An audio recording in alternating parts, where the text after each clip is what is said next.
Assalamualaikum warahmatullahi wabarakatuh. Alhamdulillah wa bihi nasta'in wa waddin wassalatu wassalamu ala asrafil anbiya'i wal mursalin wa ala alihi washabihi ajmain amma ba'd. Jadi, kami berikan di sini kami hendak memerstasikan materi kami terkait Islam anti korupsi dengan referensi buku Pendidikan Agama Islam di Perguruan Tinggi Umum karya Dr. Haji Nur Hasanah Bahtiar, Magister Agama. Dengan dosen pembimbing kami yaitu Dr. ING Bapak Dr. ING Benyamin Herianto Rusanto, SSI, MSI.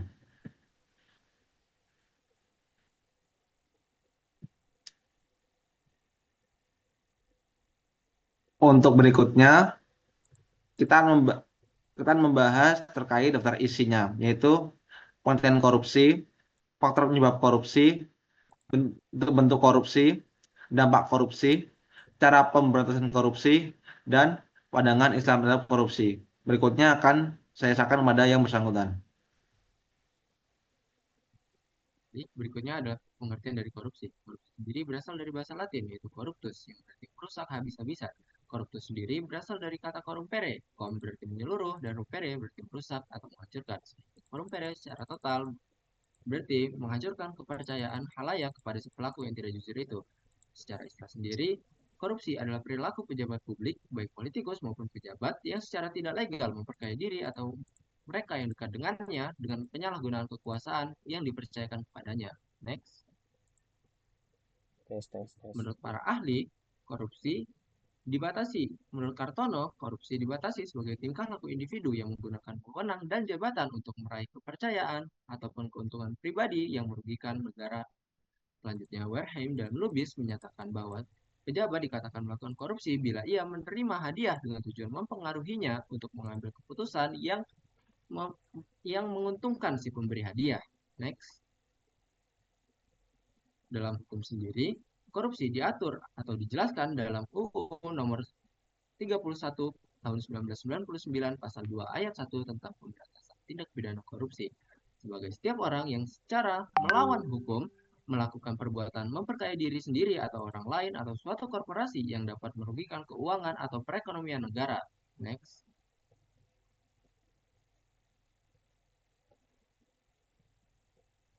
Selanjutnya adalah faktor-faktor korupsi. Yang pertama adalah faktor internal dari dalam diri si pelaku seperti moralitas dan integritas individu serta persepsi pelaku terhadap korupsi. Apabila ia memandang sepele korupsi, maka ia akan lebih cenderung melakukan korupsi.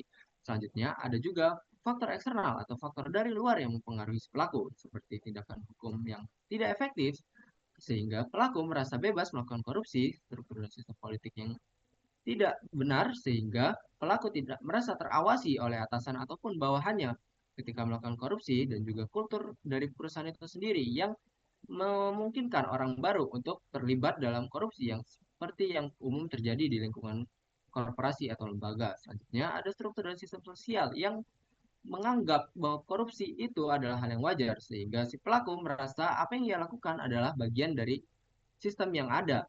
Selanjutnya ada sistem pendidikan anti korupsi yang tidak terlalu baik sehingga banyak orang tidak sadar apa yang ia lakukan merugikan orang lain dan melawan hukum.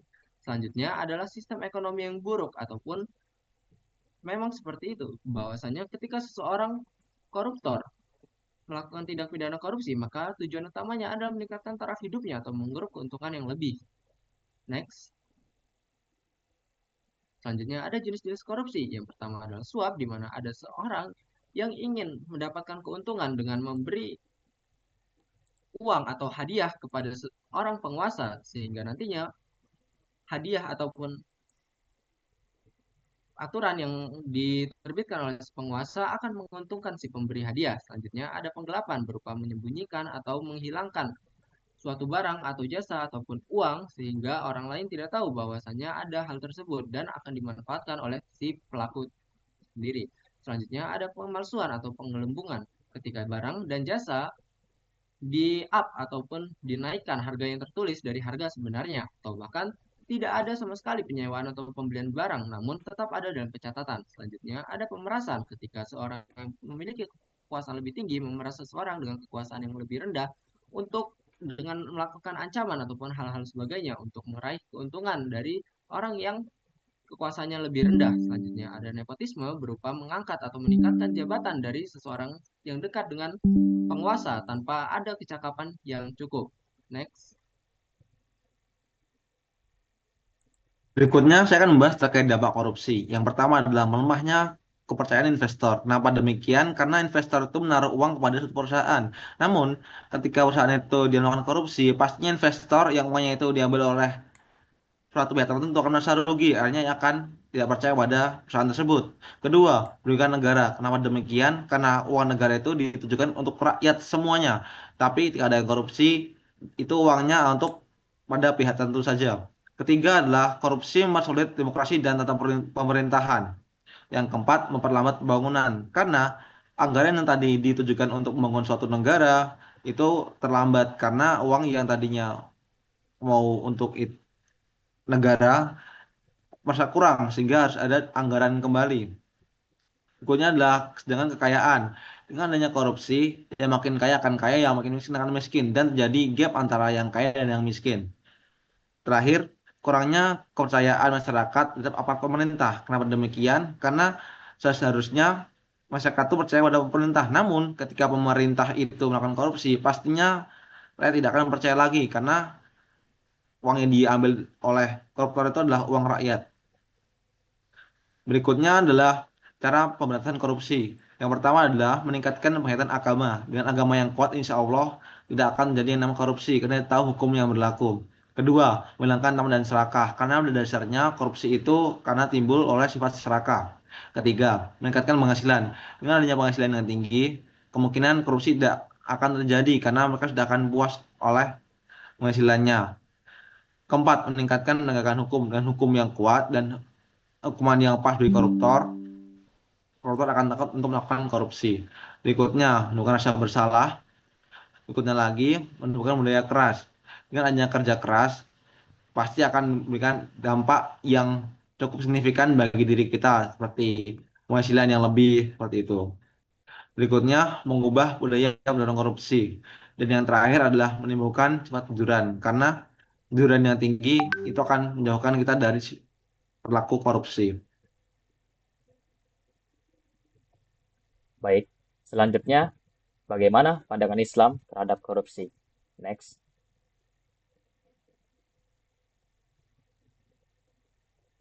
Nah, di dalam Islam itu tidak mengenal kata korupsi. Tapi, walaupun istilah korupsi tidak dikenal secara langsung, ajaran Al-Quran dan hadis telah membahas perbuatan yang sejalan dengan praktik korupsi.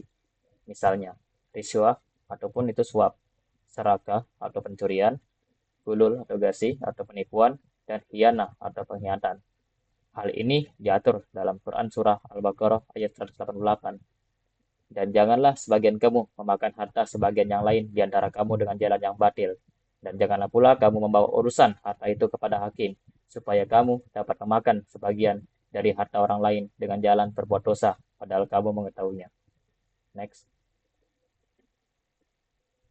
Nah, di dalam salah satu hadis, Rasulullah SAW bersabda, dari Abdullah ibnu Ammar berkata, Rasulullah SAW melaknat orang yang menyuap dan penerima suap. Al-Khattabi dalam kitab Malim As-Sunnah menjelaskan, Ar-Rashi itu adalah orang yang memberi suap. Al-Murtasi adalah orang yang menerimanya. Keduanya haram apabila suap diberikan untuk membenarkan keadilan ataupun merampas hak orang lain. Namun, jika pemberian ini dimaksudkan untuk mengambil hak yang dizolimi atau menolak kezoliman, maka dosanya tidak ditanggung oleh pemberi, melainkan oleh penerima. Next. Dalam konteks dosa yang dipikul, pelaku korupsi ini terdapat dua dosa besar sekaligus yang dipikul oleh dirinya, yaitu dosa kepada bangsa dan negara karena merugikan uang publik dan negara itu sendiri, serta dosa kepada Allah Subhanahu wa taala karena mengkhianati amanah yang telah diberikan. Sebagaimana ditegaskan itu dalam surah Al-Anfal ayat 27 dan surah An-Nisa ayat 58. Next. Adapun juga Indonesia mengatur korupsi ini dalam fatwanya. Fatwa MUI nomor 4 Munas 6 garis miring MUI garis miring 2000. Di sini diatur korupsi itu yaitu mengambil sesuatu yang berada di bawah kekuasaan seseorang secara tidak sah menurut syariat Islam. Status hukumnya secara garis besar adalah haram. Next.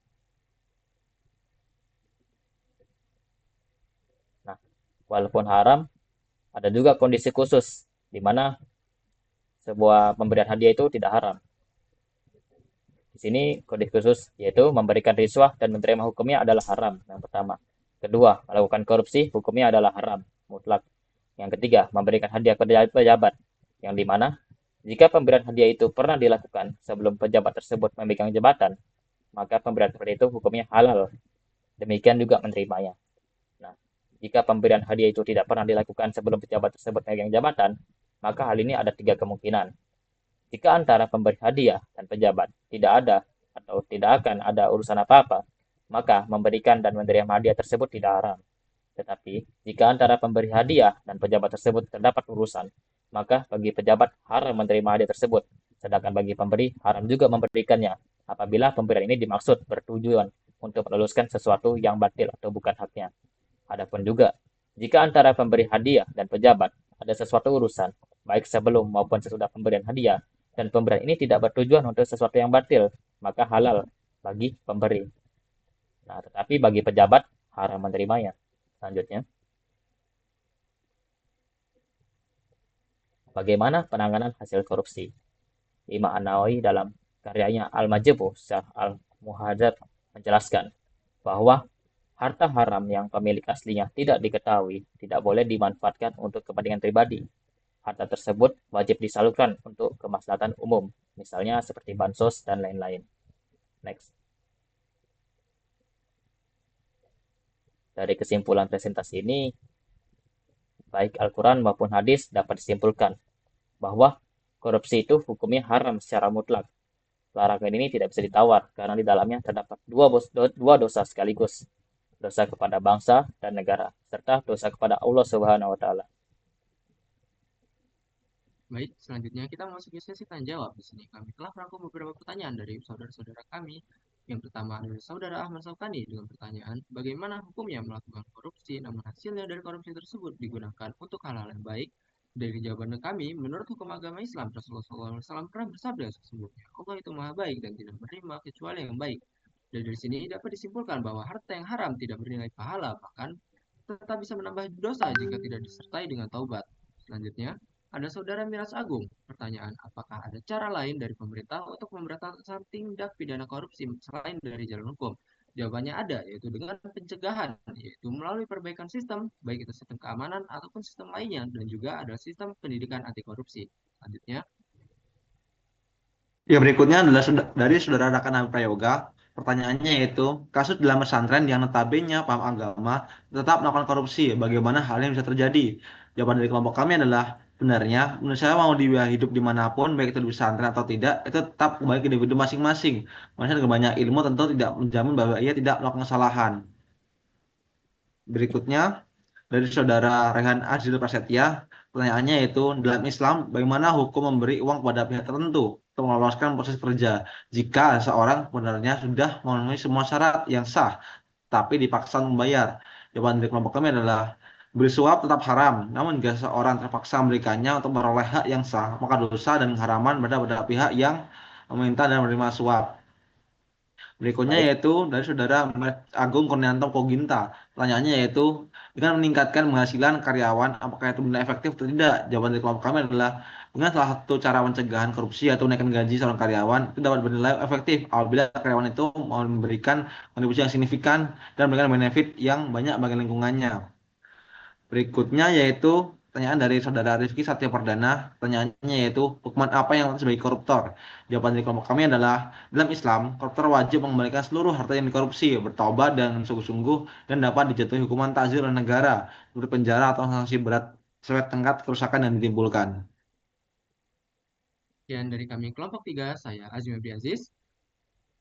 saya Muhammad Raul Ramdhani. Dan saya adalah Fernanda Sasika Wafi.